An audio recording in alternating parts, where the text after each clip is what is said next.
ನಮಸ್ಕಾರ ವೀಕ್ಷಕರೇ. ಚೌಕಾಕಾರದ ಈ ಒಂದು ಏನಪ್ಪ ವೀಕ್ಷಕರೇ, ಚೌಕಾಕಾರದ ತಾಯ್ತವನ್ನು ತಗೊಂಡ್ಬಿಟ್ಟು ವೀಕ್ಷಕರೇ, ಮುಂದುಗಡೆ ಆಂಜನೇಯನ ವಿಗ್ರಹ, ಹಿಂದುಗಡೆ ವೀಕ್ಷಕರೇ ಒಂದು ಓಂ ಒಂದು ಸಿಂಬಲ್ ಅನ್ನು ತಗೊಂಡ್ಬಿಟ್ಟು ವೀಕ್ಷಕರೇ, ಹೌದಾ,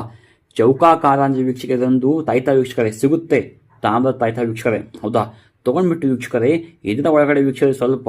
ಅರಿಶಿನ ಮತ್ತು ಕುಂಕುಮವನ್ನು ಹಾಕ್ಬಿಟ್ಟು ವೀಕ್ಷಕರೇ, ನೀವು ಯಾರಿಗೆ ತುಂಬ ವಶೀಕರಣ ಮಾಡ್ಕೋಬೇಕಂತೀರಾ ವೀಕ್ಷಕರೇ, ಒಂದು ಪುರುಷ ಆಗಿರಲಿ ಒಂದು ಹುಡುಗಿ ಆಗಿರಲಿ ವೀಕ್ಷಕರೇ, ಹೌದಾ, ಅವ್ರನ್ನ ಸಂಪೂರ್ಣ ವಶೀಕರಣ ಮಾಡಬೇಕಂದ್ರೆ ವೀಕ್ಷಕರೇ ನೀವು ಅವರ ಹೆಸರು ಬರೆದ್ಬಿಟ್ಟು ವೀಕ್ಷಕರೇ ಒಂದು ಬಿಳಿ ಹಾಳೆ ಒಳಗಡೆ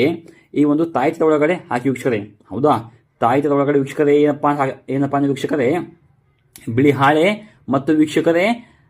ಅರಿಶಿನ ಮತ್ತು ಕುಂಕುಮವನ್ನು ಹಾಕಿಬಿಟ್ಟು ವೀಕ್ಷಕರೇ ನೀವು ಅದಕ್ಕೆ ಕಪ್ಪು ದಾರವನ್ನು ಕಟ್ಟಿಬಿಟ್ಟು ವೀಕ್ಷಕರೇ ನಿಮ್ಮ ಕೊರಳಿಗೆ 24 ಗಂಟೆ ವೀಕ್ಷಕರೇ ಕಟ್ಟಿಕೊಳ್ಳಿ ನಿಮ್ಮ ಕೊರಳಿಗೆ, ಹೌದಾ, ಕಟ್ಟಿಬಿಟ್ಟು ನೋಡಿ ವೀಕ್ಷಕರೇ 48 ಗಂಟೆ ಒಳಗಡೆ ವೀಕ್ಷಕರೇ ನಿಮ್ಮ ಸ್ತ್ರೀ ಅಥವಾ ಪುರುಷ ಸಂಪೂರ್ಣ ನಿಮ್ಮ ಕೈ ವಶೀಕರಣ ಆಗುತ್ತದೆ ವೀಕ್ಷಕರೇ. ಈ ಒಂದು ತಂತ್ರ ವೀಕ್ಷಕರೇ ರಾತ್ರಿ ವೇಳೆ ನಿಮ್ಮ ಮಲಗುವಾಗ ಮಾಡಿ ವೀಕ್ಷಕರೇ, ಹೌದಾ.